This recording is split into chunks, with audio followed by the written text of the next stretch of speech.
I never thought I'd be one of those guys posting their relationship problems on Reddit, but here I am.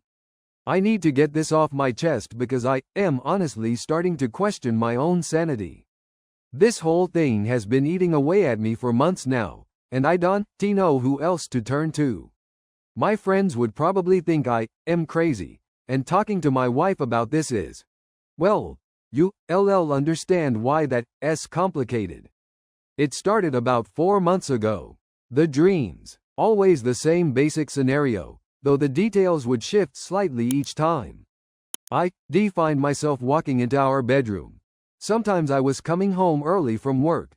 Sometimes I was just walking up the stairs of our house, and there she be. My wife of 8 years, Sarah, in our bed with another man. In these dreams, I never get a clear look at the guy's face. He's always partially obscured, sometimes by shadows, sometimes he's facing away from me, sometimes Sarah's body blocks my view. But I always know it's the same man. Something about his build, the silhouette of his profile, a distinctive tattoo on his shoulder that I can never quite make out fully. The worst part isn't even catching them in the act. It's her reaction afterward. In my dreams, Sarah is someone I barely recognize. Cold, calculating, completely unapologetic. What did you expect? She'll say, her voice dripping with contempt. You never around. You never really present even when you are home. This is your fault, not mine. And I just stand there, frozen, unable to speak, unable to move, watching as this version of my wife tears me down piece by piece, blaming me for her betrayal, making me question whether she's right. Then I wake up, usually sweating, heart racing, with this overwhelming sense of dread. The first few times it happened, I could shake it off. Just a bad dream, right? Everyone has them. But they kept coming, almost every night. The same scenario with slight variations, but always ending with me as the villain in her eyes. Sarah would be sleeping peacefully beside me, oblivious to the turmoil in my head.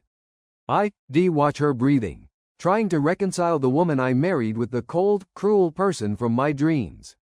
I never told her about them. Something held me back. Perhaps it was the fear that bringing these dreams into the light would somehow give them power. Our relationship wasn't perfect. Whose is, but it was solid. At least, I thought it was. Sarah had been more distant lately, working later hours, checking her phone more frequently, being vague about her plans. Little things that I probably wouldn't have noticed if these dreams weren't making me paranoid. Then last week, everything changed. I was grabbing coffee at this new place downtown, waiting in line, mindlessly scrolling through my phone. The barista called out an order, and when I looked up, that's when I saw him. Standing at the counter, his back to me, but I recognized him instantly. The same build, the same posture, and as he turned slightly to reach for his drink, I caught a glimpse of what looked like the beginning of that tattoo peeking out from under his t-shirt sleeve. My blood ran cold. I couldn't move, couldn't breathe. How was this possible? How could this man from my dreams be standing in front of me in broad daylight? Before I could process what was happening, he had taken his coffee and walked out. I don't remember leaving the coffee shop or driving home. My mind was racing with questions I couldn't answer. Were these really just dreams? Or were they something else? Memories? Premonitions? I spent the last week in a daze, questioning everything I thought I knew about my marriage, about Sarah, about reality itself. And that's where I am now, trapped between dreams and reality, unsure which is which anymore. I need to find out who this man is. I need to know the truth, even if it destroys everything. First, thank you to everyone who commented on my last post. I didn't expect so many responses. To those suggesting therapy, I get it, and maybe you rewrite. But I need to figure this out first. I spent the past few days in a state of hypervigilance. Every text Sarah receives, every late night at work, every shower that lasts a little too long, it all feels suspicious now. I hate what these dreams have done to me, How they transformed me into this paranoid, suspicious version of myself. But after seeing that man in real life, I can't just ignore what's happening. Yesterday, I decided to take action. Sarah mentioned she had a lunch meeting with clients, so I took an early lunch break myself and drove past her office. Her car wasn't in its usual spot. Could be nothing. Maybe they went to the client's office instead. But my gut told me something was off. I called her office, asked for her. Sarah's at an off-site meeting, her assistant told me. Legitimate, right? But then I asked where, saying I needed to drop off some important documents. The assistant hesitated, then said, actually, she just said she had a lunch appointment. I don't have the details. That hesitation told me everything. I drove around downtown near her office, checking restaurants we frequent. No sign of her. Then, on a whim, I drove by this new bistro that opened recently, about 15 minutes from her workplace. That's when I saw her car. My heart was pounding as I parked across the street. I told myself I was being ridiculous. She was probably having lunch with colleagues or clients, just like she said. But I had to see for myself. The bistro had large windows facing the street. I could see most of the dining area from outside. I spotted her immediately, sitting at a corner table, laughing at something. And then her companion turned slightly, and I saw his profile. It was him, the man from my dreams. From the coffee shop. I nearly collapsed right there on the sidewalk. How was this possible? How could my subconscious have known about this man before I ever seen him? Were these dreams some kind of warning? Premonition? Or had I seen him before somewhere and just forgotten? I didn't confront them. I couldn't move. I just stood there, watching through the window as my wife reached across the table and touched his hand. It wasn't overtly romantic. Could have been interpreted as friendly, but I knew. Something in the way she looked at him, the ease between them. This wasn't their first lunch. I drove back to work in a daze, barely remembering the journey. The rest of the day passed in a blur of meetings and emails that I couldn't focus on. When I got home that evening, Sarah was already there, preparing dinner like everything was normal. "How was your day?" she asked, kissing my cheek casually. "Fine," I managed. "How was yours? How was your client lunch?" She didn't miss a beat. "Productive. The Johnson account is finally moving forward." The lie came so easily to her. No hesitation. No telltale signs of deception. Had she always been this good at lying? Or had I always been this blind? I wanted to confront her right there. To demand answers. To show her that I knew. But what exactly did I know? That she had lunch with a man? That wasn't a crime. That he happened to resemble someone from my dreams? How could I explain that without sounding completely unhinged? So I said nothing. We ate dinner together, talking about mundane things, bills, weekend plans, a movie she wanted to see. All while this massive weight pressed down on my chest, making it hard to breathe. Later that night, I went through her phone while she was in the shower. I've never done that before. Never felt the need to. But I had to know. There were text messages from someone saved simply as brief. Seemingly innocuous texts arranging meetings, checking in. Nothing explicitly romantic or sexual, but there was an intimacy to them, a familiarity that felt wrong. "Looking forward to seeing you tomorrow. Same spot? Can stop thinking about our conversation." When she came out of the shower and found me with her phone, the look on her face said everything. "What are you doing?" she demanded, snatching it from my hands. "Who, SM?" I asked, my voice surprisingly steady. Her expression shifted from anger to defensiveness. "A client. Why are you going through my phone? A client you, re-meeting for lunch at intimate bistros? A client who can, stop thinking about your conversations." Her eyes narrowed. "Are you following me now?" And just like that, I became the villain in my own marriage. Just like in my dreams. "You, being paranoid," she said, her voice cold. "This is exactly why I don't tell you everything. You overreact. You make everything about you. M is a client going through a difficult divorce. I am providing support and professional advice. But of course, you, D, jumped to the worst conclusion. I wanted to believe her. Part of me still does. But the dreams. And now this man who exists in both my nightmares and reality. I am sleeping in the guest room tonight. Sarah didn't even try to stop me. Tomorrow, I am going to find out who this man really is. I need answers, even if I am terrified of what they might be. More updates to come. Thanks for listening, Reddit. This morning was tense. Sarah and I barely spoke as we moved around each other in the kitchen, the silence heavy between us. She acted like I was the one who had done something wrong. Classic Sarah move. Deflect, gaslight, make me doubt myself. It's a pattern I am only now starting to recognize. I have meetings all day, she informed me coldly. Dawn, wait up tonight.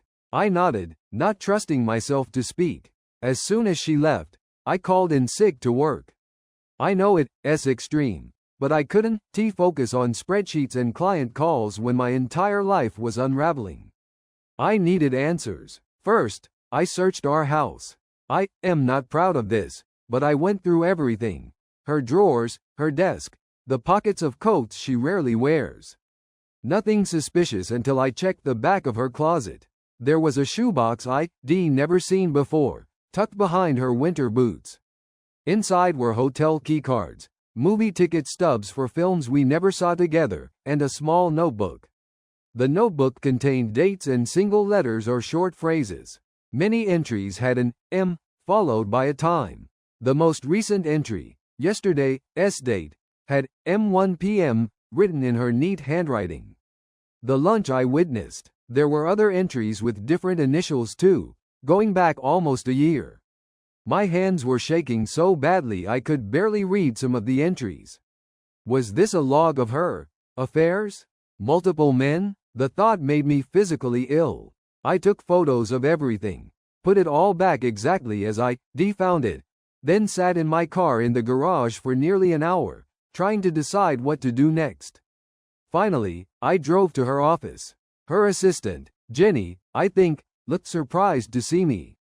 Sarah's not here, she said. She has external meetings all day. I know, I replied, trying to sound casual.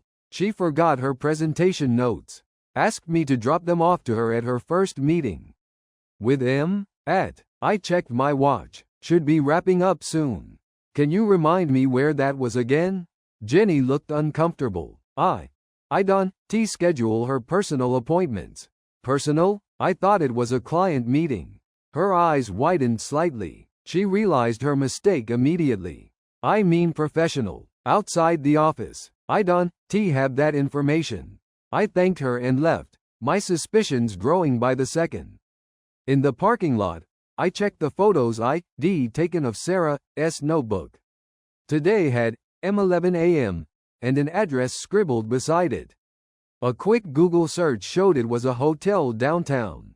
Not some 5-star luxury place, but not a seedy motel either. The kind of place you go when you don't want to be noticed but still want comfort. I don't know what possessed me. In any normal state of mind, I would never have gone there. But I was beyond rational thought at this point. 20 minutes later, I was sitting in the hotel lobby, pretending to read a newspaper while watching the elevators. At 12:43 p.m., Sarah emerged from one of them. She was fixing her hair, smoothing down her skirt. My stomach twisted into knots. A minute later, he followed. The mystery man from my dreams and from the bistro. In the flesh, walking right past me without a second glance. I finally got a good look at his face. Handsome in that generic way, nothing special. Nothing that explained why my wife would risk our marriage. They didn't touch or kiss goodbye. Very professional in public. He went left toward the parking garage. She went right toward her car in the front lot. I followed him. In the garage, I managed to see which car he got into. Noted the license plate. Then I did something I never thought I'd do. I followed him. He drove to an office building about 15 minutes away. The directory in the lobby listed several businesses. I watched which floor button he pressed in the elevator. 4. After he was gone, I checked the directory again. 4th floor. Marshall Legal Group. M. Marshall. It clicked into place. Back in my car, I Googled the firm. Found their website with staff photos. And there he was. Michael Marshall, divorce attorney. The irony wasn't lost on me. I spent the rest of the afternoon in a daze, driving aimlessly around the city. When I finally went home, Sarah was already there, surprising me. She said not to wait up. Meetings finished early, she explained, not meeting my eyes. What happened to work? Wasn't feeling well, I replied. We were both lying so effortlessly now. She nodded, then hesitated. Look, about yesterday, I overreacted. I've been stressed with this difficult case, and I took it out on you. I am sorry. An apology. That was new, but it felt hollow, calculated. Like she realized she'd shown her hand too early and was trying to backtrack. It's fine, I said. I shouldn't have gone through your phone. We ordered takeout, ate in front of the TV without really watching it, went to bed in the same room but might as well have been miles apart. That night, the dream came again. But this time, the man had a face. Michael Marshall's face. And in the dream, Sarah said something new. He understands me in ways you never could. He listens. He sees me. I woke up at 3 a.m., my heart racing. Sarah was sound asleep beside me, her face peaceful. How could she sleep so peacefully while destroying our life together? I slipped out of bed and went to my home office. Opened my laptop and searched, Michael Marshall divorce attorney. Found his professional bio, his LinkedIn profile. Specializes in high-asset divorces. Known for getting his clients favorable settlements. Then it hit me like a truck. What if Sarah was planning to divorce me? What if these weren't affairs but consultations? What if she was setting things up, preparing for the end while I remained oblivious? The thought should have devastated me. Instead, I felt an odd sense of clarity. The pieces were fitting together, but not in the way I initially thought. I need to confront her. But I need to be smart about it. She's clearly been planning something for months. I need to protect myself. Tomorrow, I am seeing a divorce attorney of my own.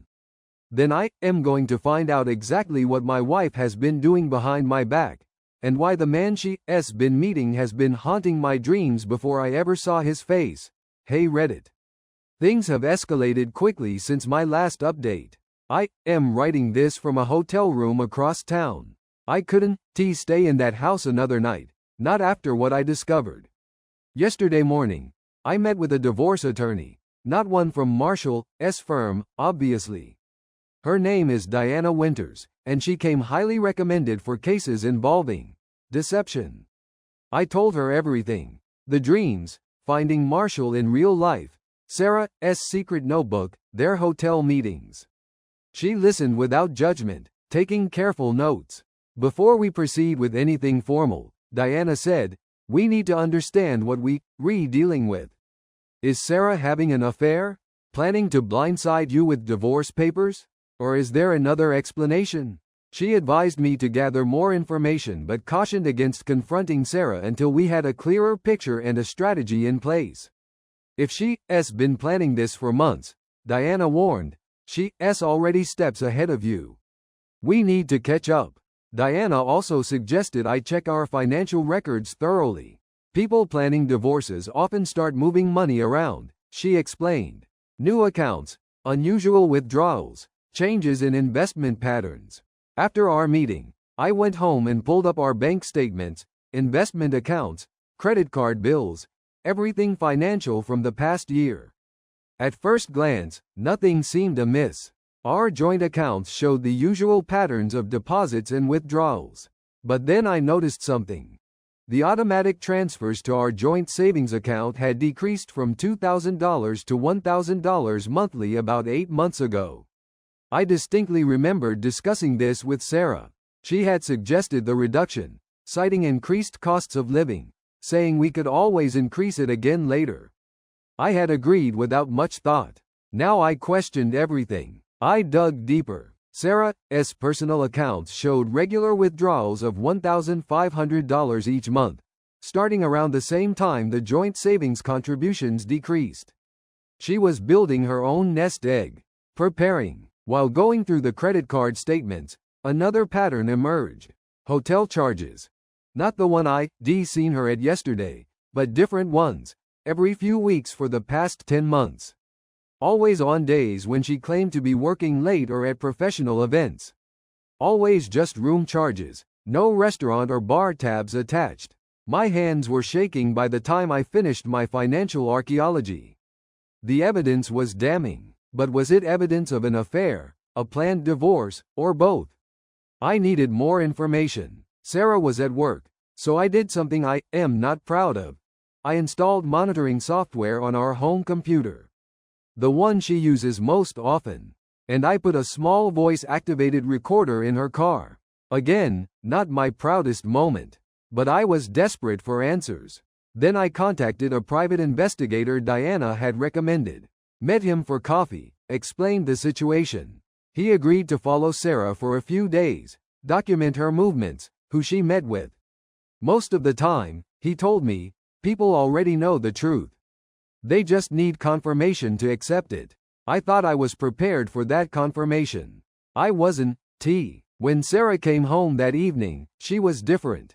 Lighter somehow, almost giddy. She suggested we open a bottle of wine, put on some music. She was affectionate in a way she hadn't been in months. Let's go out this weekend, she said, refilling our glasses. Just the two of us. We need some quality time. My mind was reeling. Was this guilt? Was she trying to throw me off the scent? Or was I wrong about everything? That sounds nice, I managed, forcing a smile. Where were you thinking? Anywhere, as long as we together.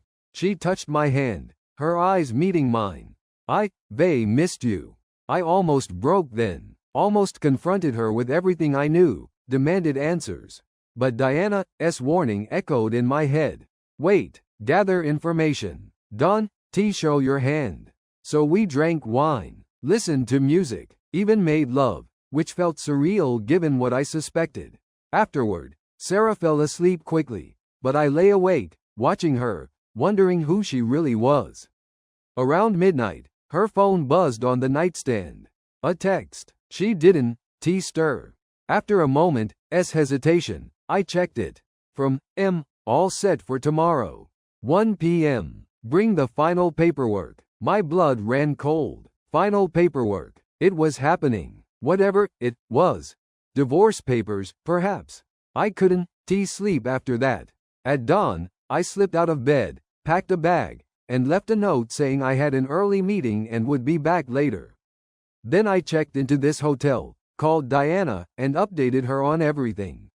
This is moving faster than I anticipated, she said. We need to protect your assets immediately. She's drawing up paperwork now to freeze our joint accounts, just in case Sarah tries to clean them out. Meanwhile, the PI has started his surveillance. I should have initial reports by tomorrow. The dreams came again last night, here in this impersonal hotel room. But they change. Now, in the dreams, I am not surprised to find Sarah with Marshall. I am expecting it. And when she turns to me with that cold, accusatory stare, I don't feel hurt anymore. I feel nothing, like I am watching a movie about strangers. Is that progress? Is my subconscious catching up to what my conscious mind has been piecing together? I keep going back to one question. How did I dream about Marshall before I ever saw him? Is it possible I had seen him somewhere before? Passed him on the street, sat near him at a restaurant, and my subconscious recorded his face without me realizing it? Or is there some deeper explanation? Tomorrow, I am going back to the house when Sarah's at work. I need to check that notebook again, see if there are new entries. And I need to retrieve the recorder from her car, see if it caught anything. I am both dreading and desperate for answers. Whatever's coming, I am through being gaslit and manipulated. If Sarah wants a divorce, fine. But she doesn't get to rewrite our history or make me the villain of this story. This will be my final update, Reddit. The truth has finally come to light, and it's more twisted than even my paranoid mind could have imagined. I hardly know where to begin. Yesterday, I returned to the house while Sarah was supposedly at work. I needed to check her notebook for new entries and retrieve the voice recorder from her car. What I found instead was Sarah herself, sitting at our kitchen table with a stack of papers in front of her. She looked up when I walked in, not surprised. Almost like she'd been waiting for me. I thought you might come back while I was supposed to be out, she said calmly. We need to talk. My heart hammered in my chest. This was it. She was going to serve me divorce papers right there. I steeled myself, determined not to show weakness. Yes, we do, I agreed, sitting across from her. Why don't you start by explaining who Michael Marshall is? A flash of something, guilt, fear, crossed her face. How do you know about Michael? I know everything, Sarah. The hotel meetings, the secret notebook, the final paperwork. I know you've been planning to divorce me for months. She stared at me, her expression unreadable. Then, unexpectedly, she laughed. A hollow, bitter sound that sent chills down my spine. You think I am divorcing you? God, that's rich. She pushed the stack of papers toward me. These aren't divorce papers. They medical records. Confused, I glanced down at the top sheet. Neurological assessment, sleep study results, brain scan reports. My name was on all of them. What is this? I demanded. The truth you've been looking for, she replied, her voice tight. You really don't remember any of it, do you? Remember what? My mouth had gone dry. The accident, the traumatic brain injury, the memory problems. Her eyes were hard now, accusatory. The violent outbursts when you get confused. The way you sometimes don't recognize me, or yourself.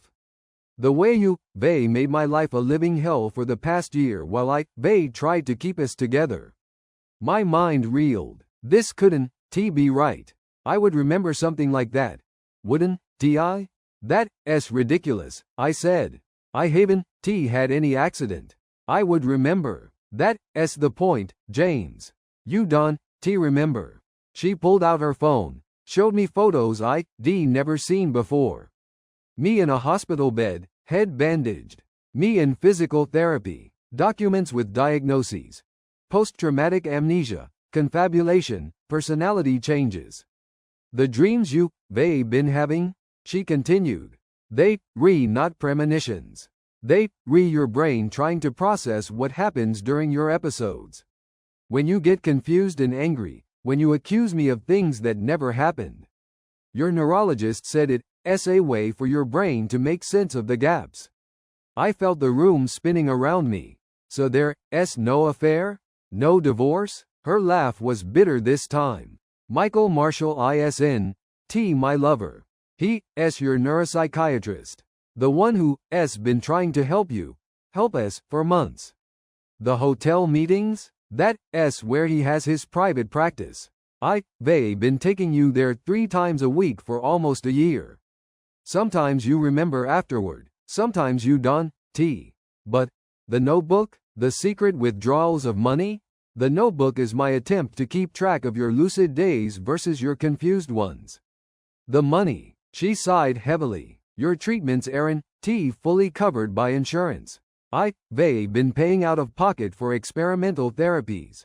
Those withdrawals were for your medical expenses. I felt sick. Could this be true, or was this the most elaborate gaslighting attempt in history? If I've been seeing this doctor for a year, why don't I recognize him? Why did I only start dreaming about him recently? You do recognize him, on some level. That's why he appears in your dreams. As for why the dreams started recently, she hesitated. The new medication. Dr. Marshall warned it might cause vivid dreams, possibly even nightmares. A side effect we were willing to risk because the medication has been showing promise for your condition. She pulled out another document, a consent form for experimental treatment, signed by both of us. My signature looked right, but I had no memory of signing it. I don't believe you, I said, but my conviction was wavering. What about today? The text about final paperwork. Your final neuropsychological assessment results. Dr. Marshall is compiling them for our appointment today, which we're now late for, by the way. She checked her watch. We need to decide whether to continue this treatment protocol or try something else. My head was pounding. None of this made sense. Yet, it explained so much. The dreams, the strange sense of disconnect I felt lately, the gaps in my memory that I hadn't even realized were there until now. If this is true, I said slowly, why didn't you tell me? Why let me think you were cheating? Her expression hardened. I have told you, dozens of times. Every time you forget, every time you start suspecting me of affairs or conspiracies, I explain everything again. And again, and again. Tears welled in her eyes. Do you have any idea what that's like? To watch the person you love forget who they are? To be accused of betrayal by the person you sacrificed everything for? The anger in her voice was raw, real. This wasn't the calculated coldness from my dreams. This was the exhaustion of someone who had been carrying an impossible burden. Sometimes, she continued, her voice breaking, it's easier to just let you believe whatever narrative your brain has constructed. To play the villain in your story rather than dragging you back to a reality you can handle. Dr. Marshall says confronting you too harshly with the truth can trigger worse episodes. I stared at the medical records, trying to absorb what she was saying. Could my entire reality be a fabrication of my injured brain? There's one way to be sure, I said finally. Take me to see Marshall. Now, she nodded, gathering the papers. That's where we were headed anyway. The drive to Marshall's office was tense, silent. I kept searching my memory for any fragment that would confirm or deny Sarah's claims. Nothing came. Dr. Marshall's office wasn't in a hotel as I thought. It was in a medical building with a hotel next door. A hotel where patients sometimes stayed for intensive treatment periods. He greeted me warmly, familiar, while I stared at him like a stranger. What followed was the most surreal 2 hours of my life. Marshall showed me videos of previous sessions I had no recollection of. Case notes documenting my progress and setbacks. MRI scans showing the damage to my temporal and frontal lobes from when our car was hit by a drunk driver 14 months ago. Your brain is healing, he explained gently. But the process isn't linear. The dreams, the paranoia, they're actually positive signs. Your brain is trying to reconcile conflicting information, create a coherent narrative. My lawyer, Diana Winters? She doesn't exist. I made that appointment but never showed up. The private investigator? Another fabrication of my mind. By the end of the session, I was shattered. Everything I thought I knew about the past 2 weeks, about the past year, was a fiction my damaged brain had created. What happens now? I asked, my voice barely a whisper. We adjust your medication, Marshall said. Continue therapy, and we work on strategies to help you distinguish between real memories and confabulations. He looked at Sarah, and we make sure your wife gets the support she needs too. This hasn't been easy for either of you. Sarah drove us home in silence. When we arrived, she finally spoke. I am leaving, James. My head snapped up. What? But you said. I know what I said. Her voice was gentle but firm. And it's all true. There's no affair. No secret divorce plans. But I can't do this anymore. She pulled out another set of papers. Actual divorce papers this time. They tried for a year. They put my life on hold. Become your caretaker, your punching bag, your villain.